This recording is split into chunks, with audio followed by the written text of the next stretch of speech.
최근에는 이 양자역학을 이용해서 여러분이 다 좋아하시는 컴퓨터에 혁명을 만들려고 하고 있습니다. 만약에 양자 컴퓨터가 만들어지는 순간 그 인간이 만든 가장 강력한 암호 체계를 다 깰 수가 있습니다. 모든 인터넷 뱅킹 체제를 다 바꿔야 됩니다. 그러니까 그걸 개발한 나라는 당연히 개발했다고 얘기 안 하겠죠.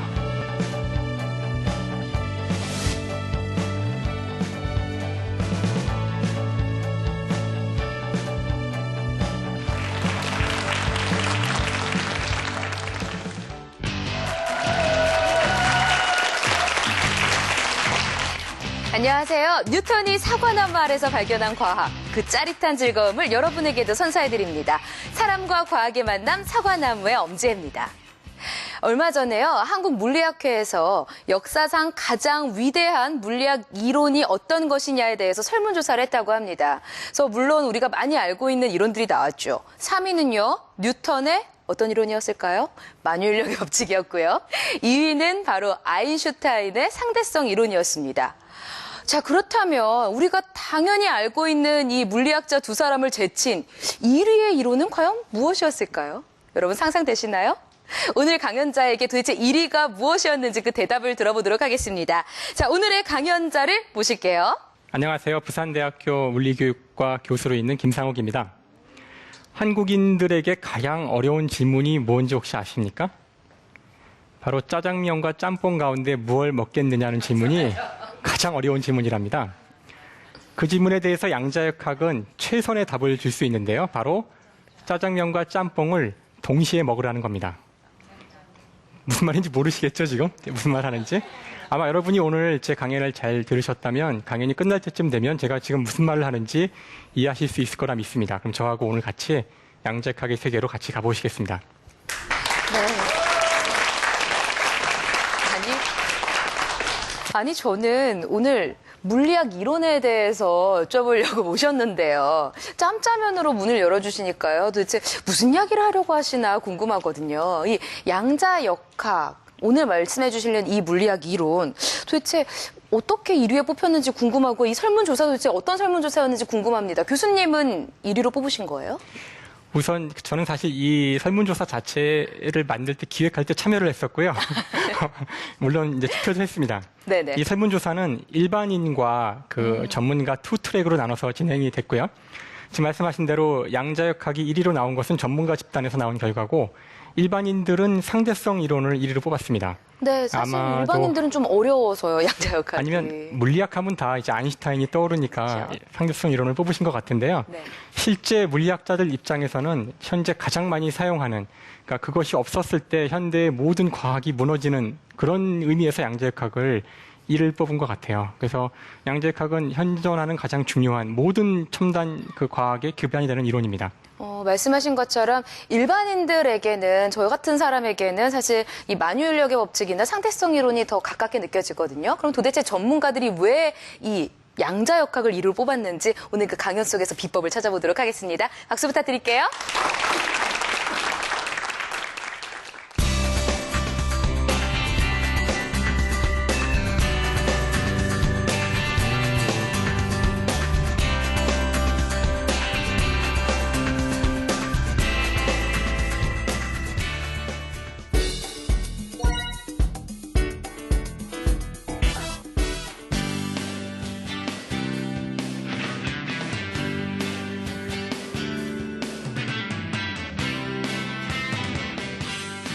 양자역학 이제 이야기를 할 텐데요.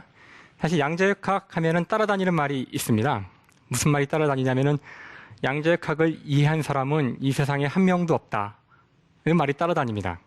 그러니까 사실 저도 여기서 양자역학을 이해하고 말하는 것은 아닐 거란 얘기일 수도 있겠습니다. 그만큼 양자역학이 어렵다는 얘기인데요. 그래서 여러분이 오늘 제 강의를 듣고도 난 도저히 이해를 못하겠다. 그러시면 정상이라고 생각하시면 됩니다. 그러니까 걱정하실 필요는 전혀 없고요. 저한테 주어진 시간이 불과 20분이기 때문에 제가 20분 동안 여러분을 이해시킬 수는 없을 거예요. 단지 여러분이 양자역학이란 이런 거구나 하고 맛만 보고 가시면 될 것 같습니다. 자, 오늘 제 얘기를 시작하기 위해서 먼저 물리학의 가장 중요한 질문부터 해볼게요. 물리학이라는 것은 물리, 말 그대로 사물의 이치, 이 우주 전체를 이해하려는 겁니다. 여러분이 우주라는 게 별게 아니라 이렇게 주위를 이렇게 둘러보시면 많은 것들이 보이잖아요. 여기 스크린도 보이고 저도 보일 거고요. 이 땅바닥도 보이고 정말 다양하게 많은 것들이 보입니다. 그렇죠? 하지만 물리학이 알아낸 이 모든 것에 대해서 물리학이 알아낸 가장 중요한 사실은 모든 것은 다 원자로 되어 있다는 겁니다. 여러분이 이 물체를 확대해서 계속 하다 보면은 언젠가 끝이 나오는데요. 무한히 확대할 수 있는 게 아니라 그 최소의 단위가 눈에 띄게 되고요. 그 최소의 단위가 바로 원자입니다. 그 다음에 원자는 우주에 잘해봐야 100가지 정도가 존재하는데 실제 우리 주위에 보이는 이 모든 것들은 대략 한 30개 정도의 원자들로 구성된 겁니다. 마치 레고 블록 30종류 가지고 모든 모양을 만들어낼 수 있는 것처럼 여기에 있는 수많은 것들이 여러분 손부터 이 땅바닥까지 30여 가지의 원자가 단지 배열을 다르게 한 것들이 이렇게 다르게 보이는 것이 바로 이 우주의 모습입니다. 양자역학이라는 것은 바로 이 원자를 설명하는 겁니다. 따라서 이 우주를 이해하기 위해서는 양자역학을 반드시 이해해야 되겠다는 걸 여러분이 아시면 될 것 같고요. 하지만 뉴턴 역학이 이미 있는데 따로 양자역학이라는 이름이 붙은 이유는 이런 원자가 사는 세상, 원자의 행동은 저희가 사는 보통 일상생활과 굉장히 다르기 때문에 그렇습니다. 그걸 제가 차차 말씀드릴 겁니다. 자, 이게 여러분이 흔히 아시는 원자의 모양이고요. 원자력 발전소에도 이런 기호들이 나오죠. 그래서 원자의 모양은 사실 굉장히 단순합니다. 가운데 올록블록하게 생긴 원자 핵이라고 부르는 부분인데 이것은 양전하, 플러스 전하를 띈 겁니다. 그 주위에 작은 점으로 그려져 있는 실제로 크기를 알 수 없는 정도로 작은데 씨앗같이 생긴 작은 전자가 주위를 이렇게 돌고 있습니다. 이게 답니다. 이게 우주의 본질입니다. 자, 그런데 일단 여러분이 이 그림이 상당히 본질을 표현하고 있긴 하지만 이 그림엔 약간 오류가 있는데요. 제가 그 오류를 지적하기 위해서 예를 들어볼게요. 실제 원자는 너무나 작아서 여러분이 머리카락 단면을 보시면 안 보이겠죠. 머리카락 단면에도 원자를 10만 개 정도 늘어세울 수 있습니다. 그러니까 그만큼 원자는 작습니다. 하지만 원자를 제가 여러분한테 보여드릴 수가 없죠. 너무 작아서. 하지만 이제 예를 들기 위해서 만약 제가 저 원자 핵의 크기를 이만한 농구공만하게 키웠다고 확대했다고 상상을 해볼게요. 그러면 저 그림에 따르면 전자가 어디쯤 있을 것 같냐면은 이 스튜디오 주위를 이렇게 돌고 있을 것처럼 느껴지시죠. 자, 하지만 실제 만약 원자 핵이 농구공만하다면 가장 작은 수소 원자의 경우를 제가 예를 들었을 때 전자가 어디쯤 있냐 하면은 동작대교 정도에 있습니다. 여기가 상암동이잖아요. 그러니까 상암동에 농구공만한 원자 핵이 있고요. 다음에 전자는 동작대교 정도에서 그 반경으로 돌고 있습니다. 자, 이게 원자의 모습인데 그렇다면 동작대교부터 이 상암동의 농구공 사이에는 뭐가 있을까? 아무것도 없습니다. 그래서 원자는 거대한 빈 공간입니다. 그래서 여러분 몸도 사실 이렇게 텅텅 비어있는 원자로 구성되어 있기 때문에 우리 몸도 다 거의 다 비어있는 겁니다. 여기서 색즉시공, 이제 공즉시색 이런 말들이 떠오르실 수도 있을 것 같아요. 예, 진실입니다. 여러분 너무 물질에 집착하지 마세요. 아무것도 없는 겁니다. 자, 그런데 이 원자를 이루고 있는 원자 핵 또는 전자들의 운동, 결국 물리학은 그것들의 운동을 알고 싶은 거니까요. 그 운동이 어떠냐를 봐야 되는데 그 운동은 저희가 알고 있었던, 지금까지 보고 있었던 모든 종류의 운동하고는 완전히 다른 운동을 보입니다. 자, 그걸 제가 지금부터 예를 들어 설명하겠습니다. 이게 뭐로 보이시나요? 네. 일시정지라는 좋은 답이 안 나오고 있는데 좋습니다. 벽에 2개의 구멍이 있는 겁니다. 자, 이것을 물리학자들은 아주 고상하게 이중슬릿이라고 부릅니다. 어려운 말이죠. 슬릿이라는 것은 아래 위로 길쭉한 그런 구멍을 영어로 슬릿이라 그러고요. 2개가 있기 때문에 이중, 그래서 이중슬릿이라고 부릅니다. 양자역학을 이해하는 가장 중요한 좋은 예는 바로 원자나 전자 같은 양자역학적인 대상을 이 2개의 구멍이 있는 벽을 향해 던졌을 때 무슨 일이 일어나는지를 보면 되는 겁니다. 자, 무슨 일이 벌어질 거냐면 만약 여러분이 여기다가 작은 당구공 같은 거, 공을 던진다면은 아마 이런 일이 벌어질 겁니다. 재수가 없는 공들은 벽에 부딪힐 거고요. 재수가 좋은 거는 저 구멍을 지나서 저 반대편으로 나갈 수가 있겠죠. 저희가 반대편을 쳐다보고 있고 만약에 그 공에 풀을 칠해가지고 그 공이 벽에 붙을 수 있다 그러면 여러분이 벽에는 저렇게 2개의 줄로 되어 있는 무늬를 보게 될 겁니다. 여기까지는 쉬우시죠? 자, 이렇게만 됐다면은 우리가 더 이상 양자역학이란 말을 할 필요가 없는데 실제 원자 또는 전자, 원자핵 이런 것들을 저희가 저 두 개의 구멍, 이중 슬릿을 통해 보냈을 때 어떤 결과가 얻어졌냐 하면은 바로 이런 결과가 나왔습니다. 즉 여러 개의 줄이 나온 거죠. 자, 일단 여러분이 아무리 생각을 해봐도 이렇게 나올 것을 설명하실 수는 없어요. 구멍이 두 개인데 어떻게 여러 개의 줄이 나올까요? 자, 이게 양자역학의 알파의 오메가입니다. 이걸 설명할 수 있으면 끝나는 겁니다. 자, 일단 당장은 어떤 아이디어도 떠오르지가 않으니까 이럴 때 이제 과학자들이 하는 방법은 이거는 아니지만 이것과 유사하게 여러 개의 줄이 나오는 다른 현상이 있는지를 찾아봐야겠죠. 우선 할 일이 그겁니다. 자, 그래서 제가 하나 예를 들어 보이겠습니다.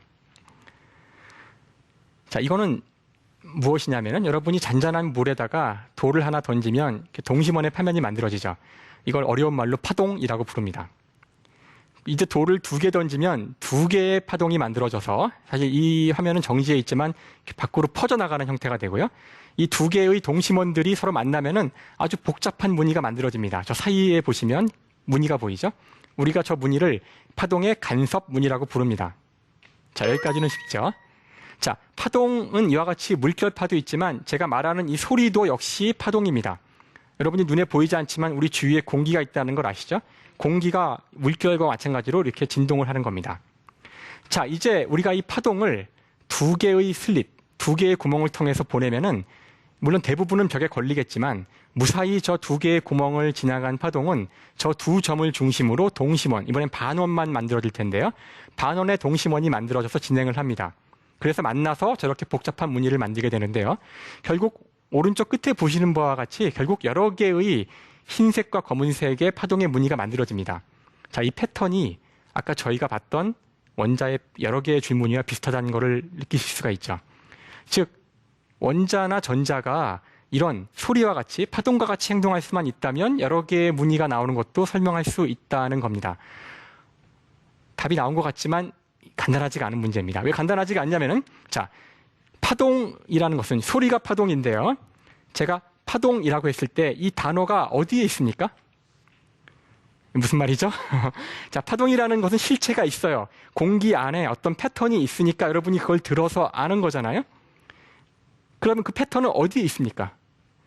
어디에 있냐면은 여기저기 동시에 있어요. 여러분이 지금 동시에 그 말을 듣잖아요. 놀랍지 않은 것이 파동은 저를 중심으로 이렇게 동심원으로 그러니까 이게 구 형태로 나가기 때문에 여러분 귀에 도달하는 순간 동시에 소리를 듣게 됩니다. 파동이 갖는 중요한 특성은 동시에 여러 곳에 있을 수가 있습니다. 놀라운 일이 아니에요. 하지만 저 같은 입자는 절대 그럴 수가 없어요. 저는 여기에 있으면서 이 옆자리에 동시에 있을 수는 없죠. 절대로 입자는 그럴 수 없어요. 하지만 우리가 원자는 이런 입자라고 알고 있기 때문에 원자가 저렇게 행동해서 여러 개의 줄무늬가 나왔다는 것을 파동으로 우리가 이해하겠다는 것은 원자가 소리와 같이 파동과 같이 두 개의 구멍을 동시에 지났다고 인정해야 한다는 뜻입니다. 이게 정말일까요? 정말입니다. 그래서 물리학자들이 이거 말도 안 되는 거니까 이게 존재하지도 않는 개념이죠. 입자가 동시에 두 장소에 존재한다. 새로운 말이 필요합니다. 그래서 여기 새로운 용어를 정의하게 되는데 우리가 그 용어를 양자 중첩이라고 부릅니다. 중첩이란 건 두 경로에 동시에 존재한다는 뜻이죠. 자, 이 말을 듣고 여러분이 이해하셨다고 고개를 끄덕이시면 그건 거짓말하는 겁니다. 말이 됩니까? 여러분이 정말 뛰어난 게 아니죠. 좋은 과학자라면 이런 질문을 해야 돼요. 정말 두 개의 구멍을 동시에 지날까? 그거 어떻게 하면 알 수 있을까요? 그거 보면 되죠. 구멍을 지날 때 사진을 찍어보면 됩니다. 자, 그래서 과학자들이 전자가 구멍을 지날 때 눈으로 보기로 합니다. 자, 어느 구멍을 지나는지 사진을 찍겠다는 얘기예요. 사진을 찍어보면 정말 허탈한 것이 실제로 사실 우리 원하는 거는 그 원자가 하나이던 원자가 두 개로 쪼개져서 동시에 지나는 걸 보기를 간절히 바랬지만 막상 사진을 찍어보면 원자는 하나의 구멍만 지납니다. 허탈하죠? 이거 다, 앞에서 한 말 다 거짓말이야? 이렇게 될 수 있어요. 그러니까 양쪽 어느 구멍이든 한쪽만 지나가요. 정말 말이 안 되는 것 같습니다. 자, 하지만 중요한 것은 이럴 때 여러분이 뒤에 패턴을 보면 이렇게 두 개의 줄무늬가 나옵니다. 자, 아까는 여러 개의 줄무늬라며 질문하셔야 됩니다. 당연히. 자, 여러 개의 줄무늬를 보시고 싶으면 안 보면 됩니다. 눈을 감으면 여러 개의 줄무늬가 나오고요. 눈을 뜨고 보고 있으면 하나의 구멍만 지나고 두 개의 줄무늬가 나옵니다. 자, 결론은 마치 원자나 전자가 자신이 관측을 당하는지 당하지 않는지를 마치 알고 있는 것처럼 행동하는 거죠. 그래서 여기서 물리학자들은 그 관측이 대상을 바꾼다라는 결론을 내리게 됩니다. 양자역학의 가장 중요한 결과 가운데 하나입니다. 자, 멘붕이 일어나셔야 정상입니다. 자, 이게 표준 양자역학의 이론입니다, 현재. 놀라지 않으시는 것 같은데요. 자, 그래서 이게 정말이라면 여러분도 동시에 두 개의 구멍을 지날 수 있을지도 모른다는 얘기가 되는 거죠. 사실은 여기에 더 많은 복잡한 얘기들이 있지만 일단 저는 오늘 양자 중첩이라는 것이 수많은 실험을 통해서 검증된 물리학의 진실이라는 걸 말씀을 드리고요. 받아들이셔야 한다는 얘기입니다. 그럼 일단 받아들이고 나면 그 다음에 어떤 일이 나오는지를 제가 차차 이제 응용에 대해서 말씀을 드릴 때 설명하도록 하겠습니다.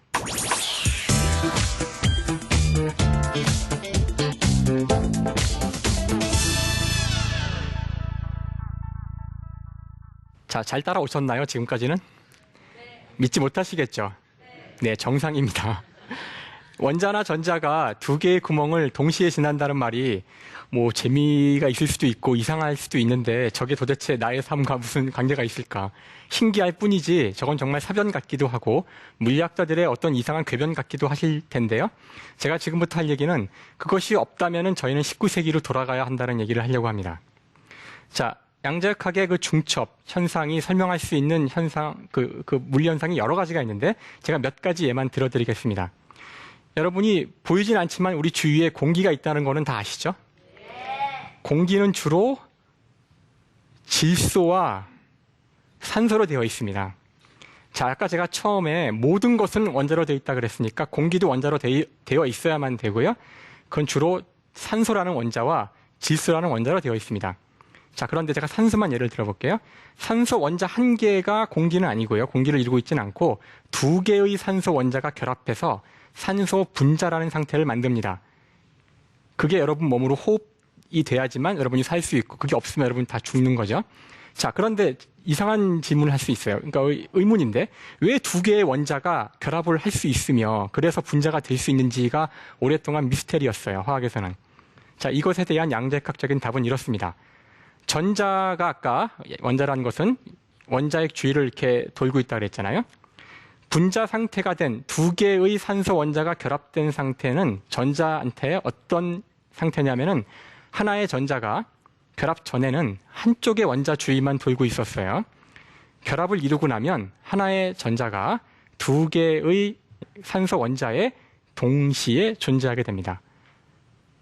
자, 양쪽에 동시에 존재한다는 말은 다 있다는 얘기니까 이제는 두 개가 하나가 됐다는 뜻이죠. 그게 바로 화학에서 얘기하는 공유결합입니다. 그러니까 화학에서 공유결합을 빼면 여러분 몸은 다 탄소들로 이루어져 있는데 대부분 여러분 몸의 탄소들이 공유결합으로 연결이 되어 있죠. 그러니까 여러분 몸 자체가 양자역학의 중첩의 결과입니다. 여전히 느낌이 안 오시죠? 자, 좋습니다. 따라서 양자역학이 없으면 화학이 없습니다. 화학이 없으면 생화학이 없고 생화학이 없으면 DNA도 없고 분자생물학 없고 다 없어지는 거죠. 그러니까 스마트폰까지 가지 않아도 돼요. 스마트폰은 당연히 없습니다. 전자공학은 당연히 전자를 다루는 거니까 전자는 원자의 일부분이잖아요. 전자공학도 없습니다. 자, 좀 더 나가볼게요. 현재 우리 전자 문명, 오늘 저희가 이 주위에 보시면 수많은 전자 장비들이 있는데 이 모든 전자 장비는 반도체라는 것이 있기 때문에 구동이 됩니다. 반도체라는 것은 도체와 부도체의 중간을 얘기를 하는 건데요. 도체는 전기가 흐르는 물체를 얘기를 하죠. 자, 전기가 왜 흐를까요? 왜냐하면 그에 대한 과학적인 답은 전자가 자유롭게 움직이는 자유전자가 있기 때문입니다. 그러면 왜 자유로운 전자가 있을까요? 원자들이 꽉 차서 모여있는 게 물질인데 그 안에 전자가 꽉 찬 원자들을 다 무시한 채 자유롭게 움직일 수가 있어요. 원자가 없는 것처럼. 자, 이것에 대한 양자역학적인 답은 이렇습니다. 자, 도체 내의 전자는 모든 원자에 동시에 존재하는 중첩 상태를 형성합니다. 그게 자유전자입니다. 만약에 제가 지금은 여기에 있지만 만약 제가 여기에도 있을 수 있고 부산에도 있을 수 있고 뉴욕에도 있을 수 있고 지구상 모든 곳에 동시에 존재할 수 있다면 저는 지구상 어디에든 갈 수 있는 자유가 있는 거죠. 그 순간. 그렇죠? 그런 상태가 바로 자유전자의 상태입니다. 그게 도체를 설명하는 거고요. 그렇게 못하면 부도체고 그 중간이 반도체입니다. 반도체는 모든 전자 문명의 핵심 부품이죠. 양자역학이 설명하는 겁니다. 자, 이렇게 얘기하면은 여전히 이제 그 핵심은 다 얘기했지만 최근에는 이 양자역학을 이용해서 여러분이 다 좋아하시는 컴퓨터에 혁명을 만들려고 하고 있습니다. 컴퓨터를 제가 1분 동안 설명할 수가 있습니다. 물리학자가 보는 컴퓨터. 여러분이 보시기엔 복잡해 보이지만 컴퓨터는 별게 아니에요. 컴퓨터란 것은 어떤 명령어를 여러분이 뭘 해라. 그럼 하는 겁니다. 여러분이 하는 모든 명령어는 다 언어로 나타낼 수 있습니다. 말로. 그렇죠? 그리고 컴퓨터가 하는 모든 짓도 다 말로 표현할 수 있습니다. 모든 말은 다 알파벳으로 쓸 수 있습니다. 모든 알파벳은 그 영어의 경우는 26개죠. 26개에 대응되는 숫자로 다 바꿀 수가 있습니다. 모든 숫자는 이진법으로 쓸 수 있습니다. 따라서 이진법으로 쓰여진 숫자들을 다른 숫자로 바꿀 수 있는 것이 컴퓨터가 하는 일입니다. 실제 컴퓨터는 0과 1이라는 두 개의 숫자를 구분을 할 수는 없죠, 숫자를. 컴퓨터는 전압이 없으면 0이고 있으면 1입니다. 그래서 0과 1의 입력들을 0과 1의 출력으로 바꾸는 게 컴퓨터에 불과합니다. 그래서 0과 1로 이루어진 수많은 입력을 논리회로인데요. 0과 1로 바꾸는 거고요. 그거를 모아놓은 게 IC 칩입니다. 이 칩을 여러 개 모은 게 컴퓨터죠. 별거 아닙니다. 그러면 양자역학이 컴퓨터에 들어가면 왜 놀라운 일이 벌어질 수 있는가? 자, 여러분이 알고 있는 0과 1로 이루어진 보통의 컴퓨터의 경우는 한 번에 컴퓨터는 상태가 0이거나 1일 수밖에 없죠. 근데 느낌이 오셨나요?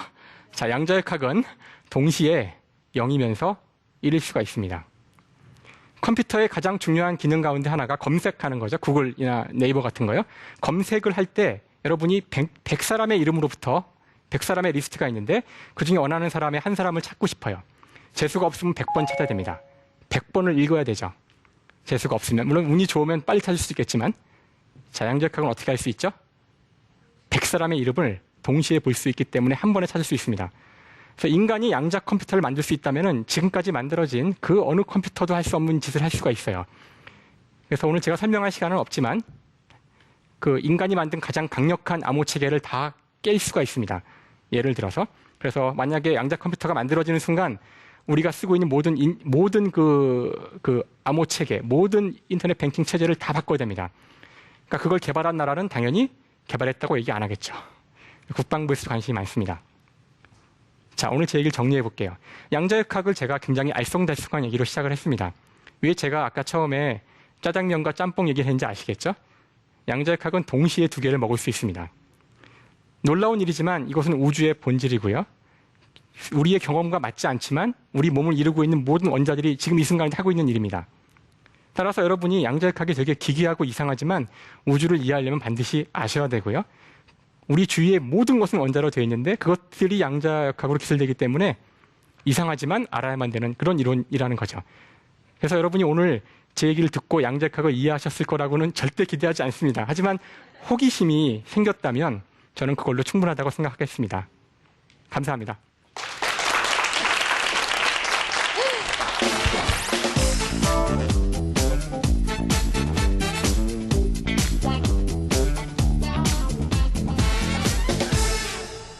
네, 교수님. 보통 질문하러 이제 이야기를 하러 나오면요. 기분 좋게 웃으면서 나오는데 저 지금 약간 한숨 쉬면서 나왔습니다. 죄송합니다. 아닙니다. 아니, 너무 열정적으로 강연을 잘해주셨는데요. 여러분, 이 말 아시죠? 재물포. 뭔지 아세요? 제 물리 포기했어 이 얘기잖아요. 제가 학교 다닐 때 재물포였거든요. 물리를 포기했는데 오늘 여기서 뭔가 재미는 있는데 역시나 물리는 참 포기를 해야 되는 건지 이해하기가 힘들었습니다. 그래도 여기 계신 방청객분들 중에서는 또 어느 정도 이해를 하시고 궁금한 부분이 있으신 분들이 있을 것 같아서요. 저 좀 크게 손 들고서는 질문해 주시겠어요? 예, 저도 MC분처럼 과거에 과학이나 수학 관련해서 되게 좀 어렵게 생각했던 사람인데요. 예, 저희 아이도 이제 이제 산수 문제를 풀더라는 이제 과학 쪽에 문제를 제가 설명을 하고 그럴 때 많이 어려워해가지고 좀 근본적인 걸 좀 여쭤보고 싶은데요. 이제 말씀하신 그 원자라든가 그쪽을 설명할 때 어떤 식으로 설명을 해야 할지, 어떤 식으로 좀 가르쳐야 될지 그 교육적인 그 방향을 교수님한테 묻고 싶습니다. 양자역학에 나오는 결과들이 우리의 경험과 너무나 배치되기 때문에 제 동료 이제 물리학자 가운데 한 친구는 아예 처음부터 양자역학을 가르쳐야 된다. 이제 이런 굉장히 급진적인 친구가 있는데 저는 그렇게 생각하지 않고요. 그 인간이 뭔가를 이해한다는 것, 물론 이것 어려운 얘기입니다. 이해한다는 것에 대해서도 이제 많이 물리학자들이 싸우는데요. 그게 뭘 의미하는지. 지금 많은 사람들이 동의하고 있는 바는 이해한다는 것은 우리가 이미 알고 있는 지식이 있어요. 경험이 있고요. 그것과 새로운 지식이 들어왔을 때 그것이 정합적으로 연결이 됐을 때 이해했다고 얘기합니다. 그렇다면 그 양자역학을 처음에 그냥 그 상태의 날것의 것으로 넣었을 때 정합적으로 맞지 않을 겁니다. 왜냐하면 우리의 경험이란 건 여러분이 어렸을 때 맛있는 거 먹고 그다음에 예쁜 여자 또는 멋있는 남자 찾으러 다니도록 이렇게 구성된 거거든요. 그러니까 거기에 맞는 고전 물리학, 그러니까 먼저 저희가 뉴턴에서 배우는 그 체계를 먼저 단단히 다진 다음에 거기에 제가 아까 오늘 설명했던 것처럼 굉장히 정합이 잘 안 되는 것 같지만 억지로 이제 정합을 시킬 수가 있거든요. 그런 식으로 이제 해서 받아들이는 것이 가장 자연스럽다고 생각을 해요. 그래서 먼저 양자역학이 우주의 신비니까 먼저 이렇게 그대로 가르치는 것보다는 차근차근 우리 경험이 닿는 것부터 차근차근 먼저 다 이해를 한 다음에 양자역학을 배우는 게 좋지 않을까 하는 게 제 생각입니다. 네. 어려운 거는 어려워요. 어쩔 수 없습니다. 양자역학은 어려운데요. 다만 김상욱 교수님께 감사한 거는요. 재미없을 수도 있는 것을 오늘 웃음과 함께 재밌게 설명을 해주셔서요. 그분이 정말 감사합니다. 자, 다시 한번 박수 부탁드릴게요. 네, 감사합니다. 모두의 김상욱 교수님이 이 말씀 하셨죠. 전 세계의 양자역학을 제대로 이해하고 있는 사람은 없다. 이건 사실 리차드 파인만이라는 미국의 물리학자가 실제로 한 이야기입니다.